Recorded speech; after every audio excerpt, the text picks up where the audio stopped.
This is Ronald Clark O'Bryan. Ronald Clark O'Bryan, he lived with his wife, Daneen, and his two children, Timothy and Elizabeth. They lived in Deer Park, Texas. This was a classy suburb of Houston, Texas, and it's said by many to be the best place to live in Texas, especially those who live there. They love it. It's a supportive community, and it's also described as being a very safe living environment in terms of crime, so low crime rate. Ronald O'Bryan was an optician. He was a deacon at his Baptist church, where he also sang in the choir, and he was responsible for their bus program. So he was very involved in the church. Those who knew O'Bryan described him as a model citizen, and one pastor described O'Bryan as a good Christian man and an above average father. But this father's love would soon turn deadly. Gluttony. It's defined as eating or drinking to excess beyond reason, greedy or excessive indulgence. This is the sin, the why behind the crime, the motive. I'm Ashley Willcott. I'm a court TV anchor and a judge, a trial lawyer, and I would say that almost all of the cases that I see intersect with one of the 7 deadly sins: pride, greed, wrath, envy, lust, gluttony, and sloth, the opposite of the 7 heavenly virtues, temptations that taken too far turn deadly. This week, we break down the case of Ronald Clark O'Bryan and how the deadly sin of gluttony was at the heart of the murder of his own son. A little later, I am joined by defense attorney David Bruno in our breakdown segment, where we go deep on the how and the why of one of the spookiest ghost stories of the 20th century. Let's get into it. This is the Deadly 7. October 31st of 1974. It began like any other Halloween night, trick-or-treaters packing neighborhoods. Now, although O'Bryan had never really shown an interest in Halloween before, this year he was eager to take his two children, trick-or-treating. Jim Bates was a family friend who joined the O'Bryan family for the evening of trick-or-treating in their neighborhood. It was kind of a cold and kind of a misty, damp night, said a former Pasadena detective sergeant who investigated the case. Since it had been raining, Mr. O'Bryan had on a raincoat. At one house, the children went to the door and knocked, and no one answered. Now, O'Bryan remained behind the group, and after a minute or so, he came hustling and caught up with them, and he was holding 5 giant Pixy Stix. You may recall these. It's the long tubes filled with the sweet and sour powdered candy. And O'Bryan claimed the neighbors were actually home and handing out these expensive treats, these giant Pixy Stix. When they got back to the Bates house, O'Bryan gave each of the 4 children one candy, one Pixy Stick. And then he handed out the last final Pixy Stick to a random trick-or-treater who knocked on his door. Before bed, as parents often do on Halloween night, O'Bryan told his children they could each pick one piece of candy. His son Timothy, well, he decided on the Pixy Stick. That was a favorite candy. The boy complained that the candy tasted bitter. It wasn't quite right. So his dad gave him Kool-Aid and said, "Drink this to help wash it down." 30 seconds after I left Tim's room, I heard him cry to me, "Daddy, Daddy, my stomach hurts." This is what O'Bryan, the father, later told the police.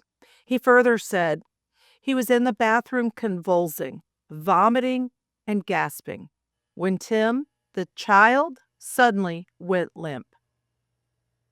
Timothy died on the way to the hospital less than 1 hour after eating that Pixy Stick. When Timothy's body was brought to the morgue, the medical examiner recalled a scent of almonds coming from the boy's mouth, and this is often a telltale sign of cyanide poisoning. An autopsy later confirmed that Timothy had consumed enough potassium cyanide to kill 2 to 3 grown men.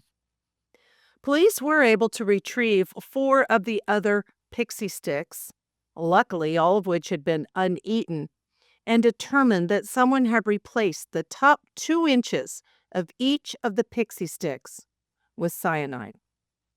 Investigators had O'Bryan and the neighbor Bates retrace their steps from Halloween night. O'Bryan, though, gave conflicting accounts as to which house had handed out the poisoned candy. And then the evidence started to build up and became overwhelming. First, investigators learned the O'Bryans had financial problems and that the father, Ronald, had taken out multiple life insurance policies on his 2 children. Next, they found a piece of adding machine tape. On it, O'Bryan had written down the amount of each of his bills. The total amount of his bills equaled almost the exact amount that he stood to collect from the insurance proceeds. Now, as police dug deeper, they also learned O'Bryan had asked several chemical companies where to buy cyanide, and he even jokingly asked, how much would it take to kill a person? They continued to collect the evidence. Law enforcement found a pocket knife in the O'Bryans' home with candy residue on it, suggesting how the candy, the Pixy Stix, might have become contaminated. Although O'Bryan played the part of a grieving father and maintained his innocence, after failing a polygraph, he was arrested on November 5th of 1974 and charged with Timothy's murder. O'Bryan continued to maintain his innocence. He went to trial. A jury took less than 1 hour to convict him, and the jury only took 1 hour and 5 minutes to sentence him to death. Ronald O'Bryan was executed 10 years after his son Timothy's death on March 31st of 1984. Joining us now, David Bruno, a criminal defense attorney, a former prosecutor, a frequent guest with me on Court TV and other outlets as a legal analyst. David, always great to have you. I have to comment on this case because he was the candy man. I remember growing up. I was trick-or-treating at the time this murder happened. And number one, it stopped trick-or-treating. Neighborhoods all over Texas and probably all over the nation were no longer allowed to trick-or-treat. And it wasn't just my parents who said a little boy was killed by his father putting cyanide in Pixy Stix. By the way, Pixy Stix was one of my favorite candies along with all the other kids. And also, it was everybody at school talking about it. We were all tiny still, but we were all talking about, oh my gosh, can you believe a dad poisoned his son? And he was the boogeyman. So it became a real urban legend. And it was scarier than any ghost or goblin or other story we could come up with because it was true. So, of course, many years have passed since 1974 when this happened, but people have never forgotten. You can still go back to any Texas neighborhood and say, what about the Pixy Stick? And people automatically say, oh, yeah, the father who killed his own son with the Pixy Stick.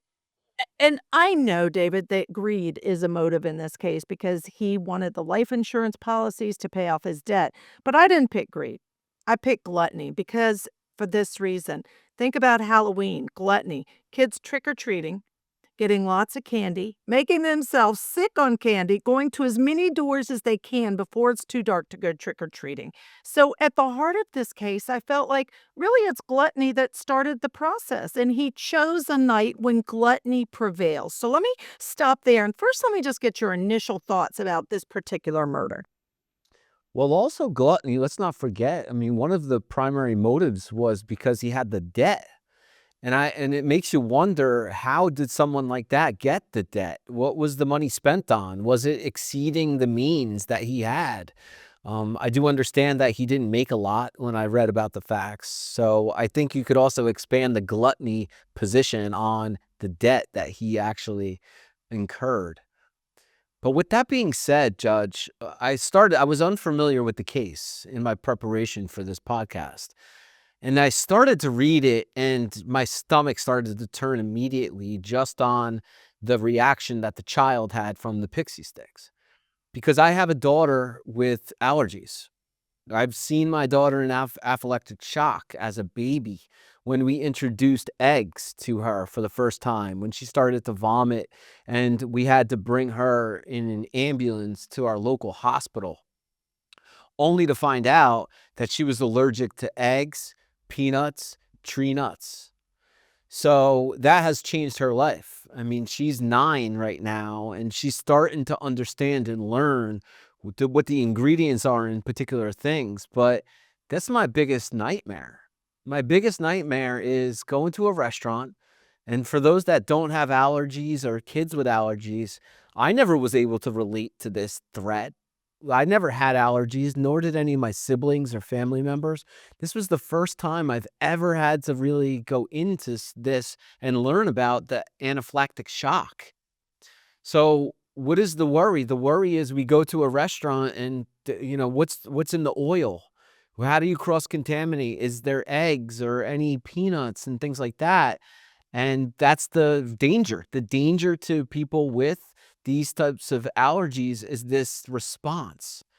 So as I started to read it, my stomach started to turn, because that's my first, because we go Halloween and we go to various different houses, and they're like, they love it. My kids love it. They have the biggest smile. And then we come home and And we your have to go through the caution has to be bag. so high, right? Your caution has to be It's so even more high elevated. than the candy man, Yes, because we're looking for allergies, not everything. just the possible candy that could be spiked by poison. Yeah, yeah, yeah, I And can't then to find imagine. out Ugh, it go was ahead. dad.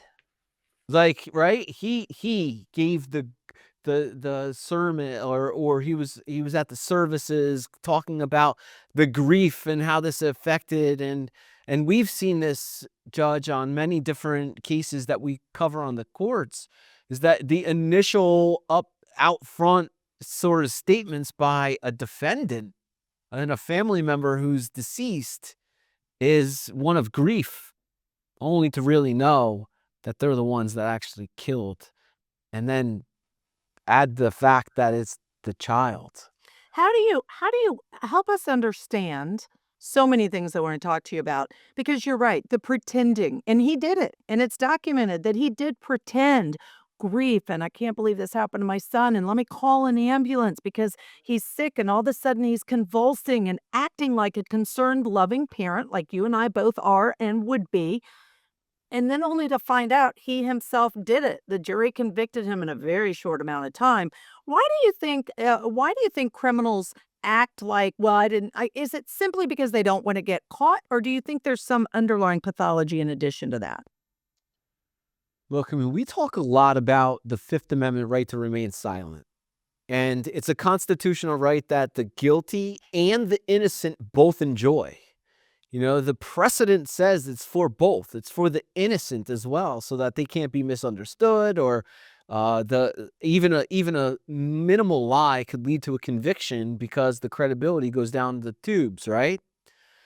A lot of people waive their Miranda rights, even because, right? Because they believe that the perception's going to be that they're guilty.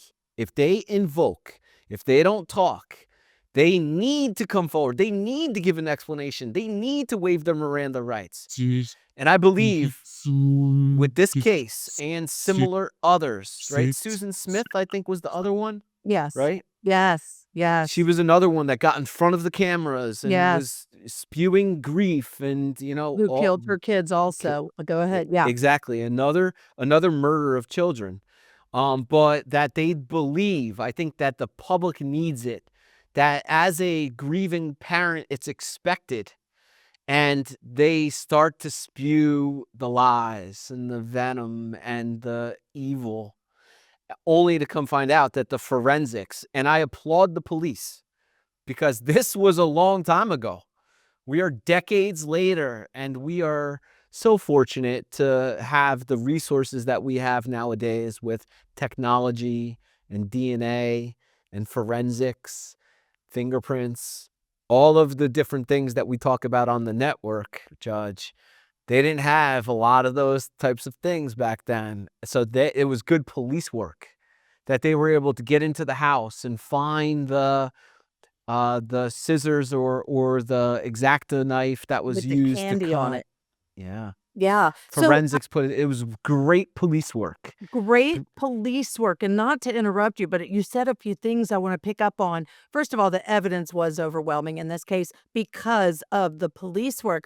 Also in 1974, I'm not going to say murder of your own children wasn't as common then, but I am going to say in terms of the media attention, the knowledge of it, it was unusual. So I think it drew a lot of attention and they did a very thorough, good investigation.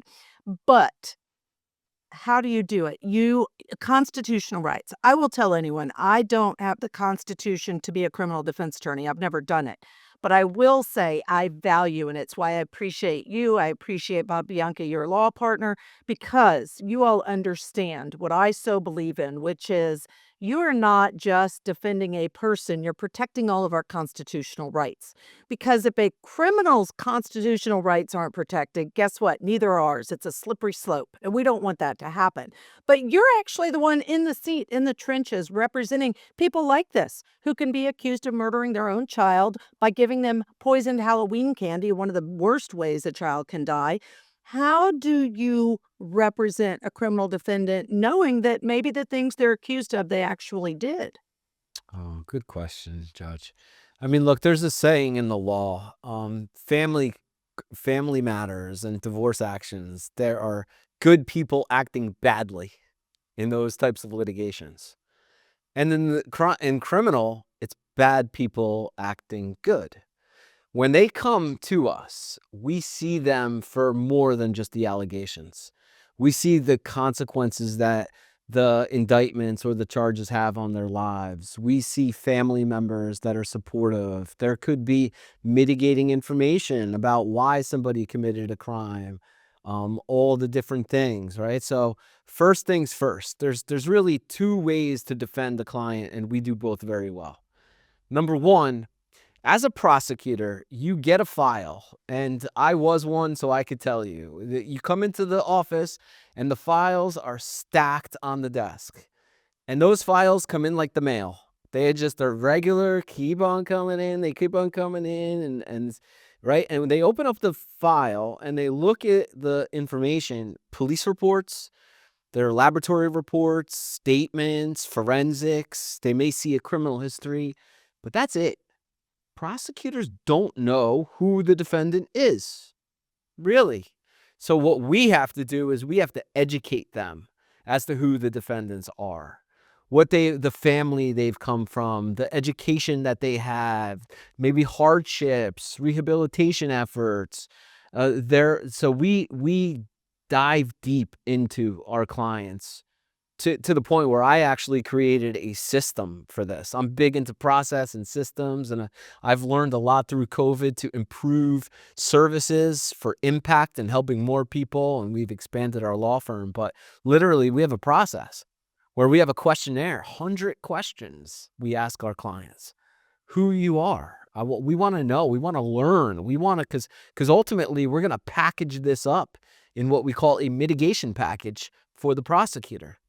And we want to give it to them early too, because if they're just making assessments on dispositions and plea offers on the file, then we're losing, because we want to give the good guy, good gal stuff to the prosecutor for consideration, because that prosecutor is going to have to evaluate the case and determine what is the appropriate plea offer. So if we can get to them early and mitigate early, hopefully we could do a little bit improvements on their perspective of the defendant. Go ahead, Okay, Judge. so I have to say, I can see in this case, if I look at it from that perspective, this was a father providing for his family, a wife and two kids, in a suburb that was middle class, but a very nice suburb and a community, and a lot of pressure probably to keep the family in this community. He had a lot of debt. And financially, that meant that he was desperate. So he was a desperate person trying to provide for his family. And then he turned to the bad behavior of killing his own child. But I see what you're saying of trying to put it's not just a person who committed a horrible, heinous act. It's a person who has a full personality, may be the wrong, but a full profile of that actual person. Let's go from that, though, back to the gluttony and spending all the money and then picking a not. Why would you pick a safe, fun, exciting, great holiday for family and kids? It's almost like he thought, not only am I going to murder my children, of which he only murdered one, but I'm going to do it at a time that is a free, fun night for all families all over the nation that's celebrated, that you just have this energy and fun, and I'm gonna do it that night. I'm gonna ruin it for everybody if I get caught. Did he even think that far?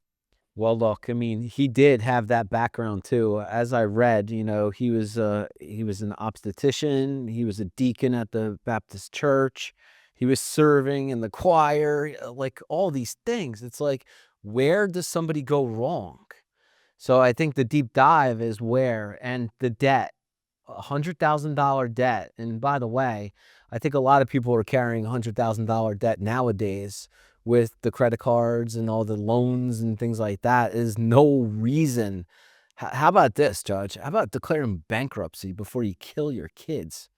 I mean, so what does he do? He believes, I think the real explanation here is he thought he wasn't going to get caught.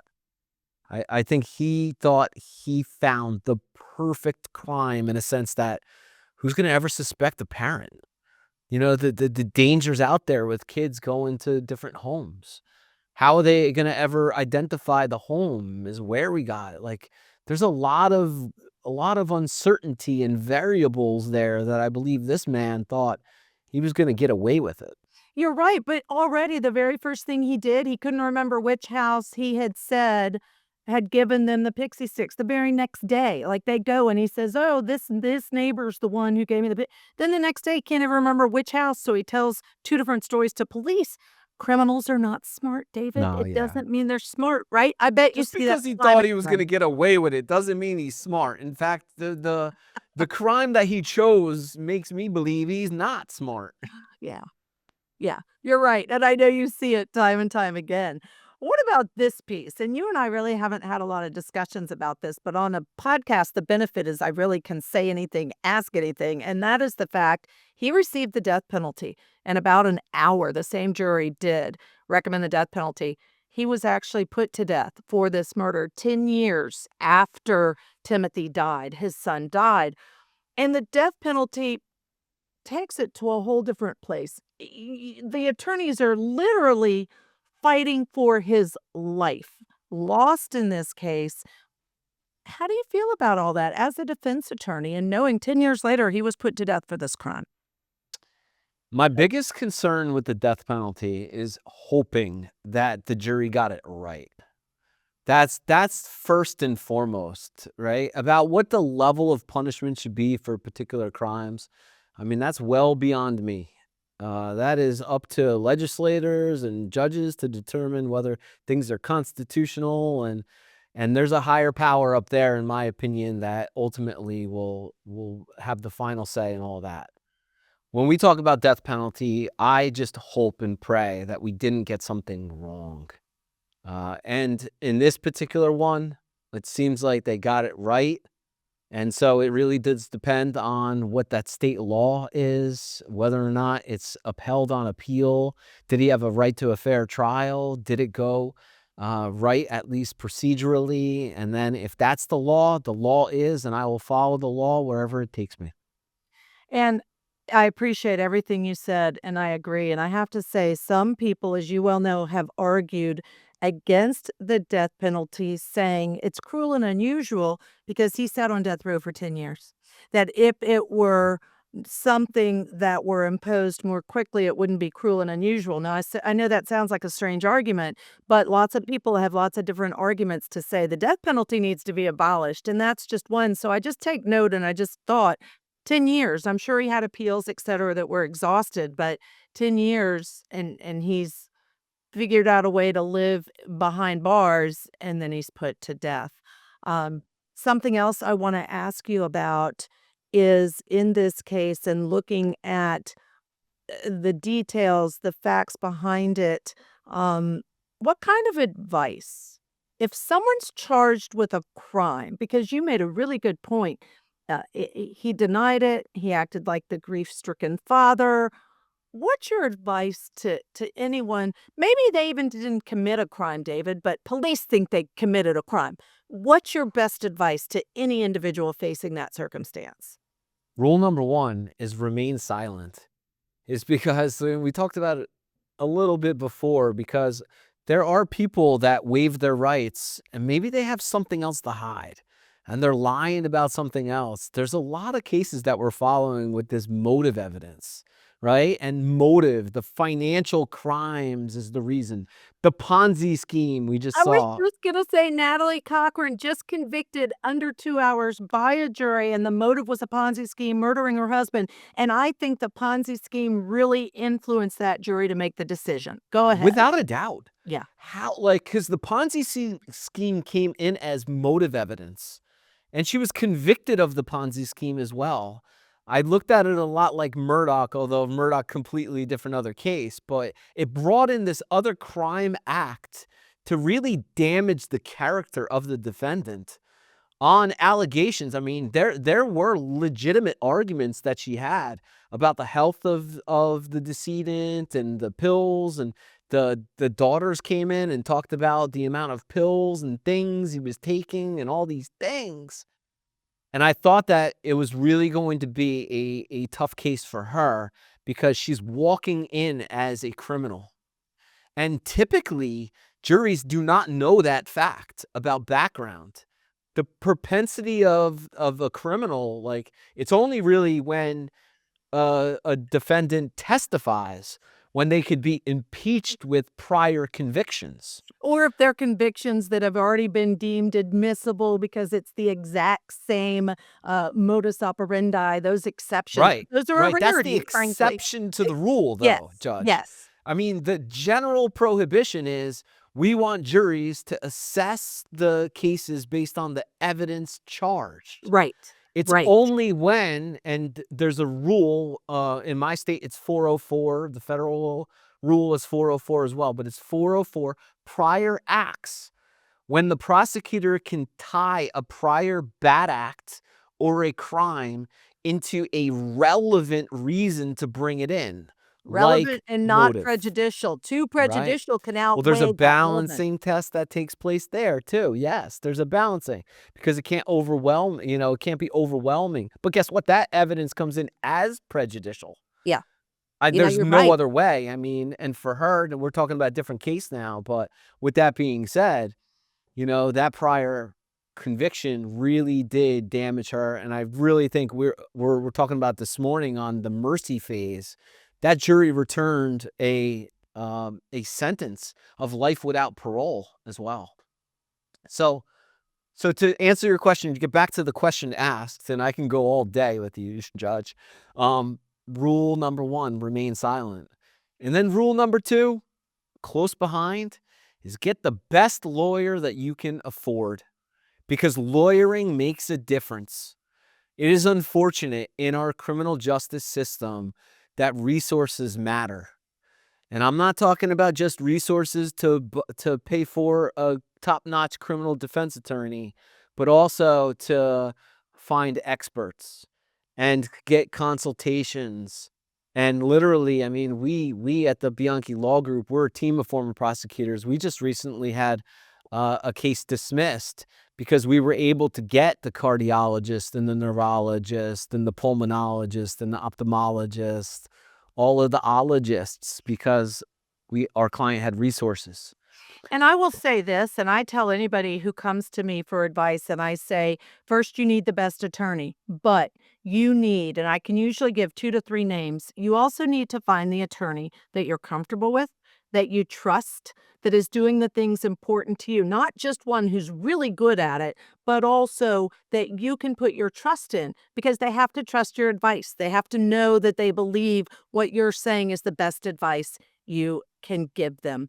I want to David, add to it. I want to yeah, add to do. that. And You I do, know do it. I have nowhere to go, by the way, so you don't have to rush me off. But tell me. Okay. When somebody has to find a criminal defense attorney, think about what they're giving up. They are giving up the right to speak, literally. They walk into court, their attorney is their advocate. An advocate with the prosecutor. They're the ones that are speaking to the prosecutor and advocating for their interests and negotiating and trying to work out dispositions. They're the ones that address the court. The attorneys address the court. The attorneys are the ones with cross-examination. The attorneys do the opening and closing. I cannot think of another awesome responsibility that gives up the ability to talk to an individual like your criminal defense attorney.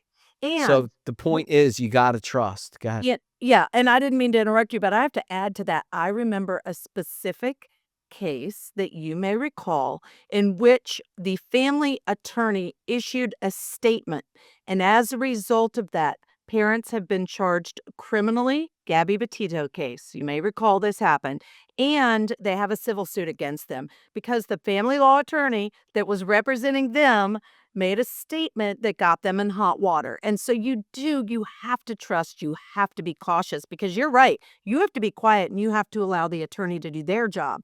And if you don't get the right one, that's not good for you at all. I could talk with you all day long, but Wait, one more thing. Yeah, tell me. Back to the public perception and the pressure too. I mean, you're talking about, we're in the case that we're talking about for the show is the perception of a dad that needs to come forward and show grief, right? Similarly, in the Petito case, the parents, I felt the pressure. There was a lot of media. There was a lot of questions for the family, for the circumstances. The police had to give answers. Everybody wanted. So I think oftentimes there's a lot of pressure to get information from people. And that is where, when we're talking about the criminal justice system, it's most important to just zip it. Because the government has the burden of proof beyond a reasonable doubt. That's what the Constitution says. Defendants are presumed innocent. And the cases aren't won in the press. The cases are won in the courtroom.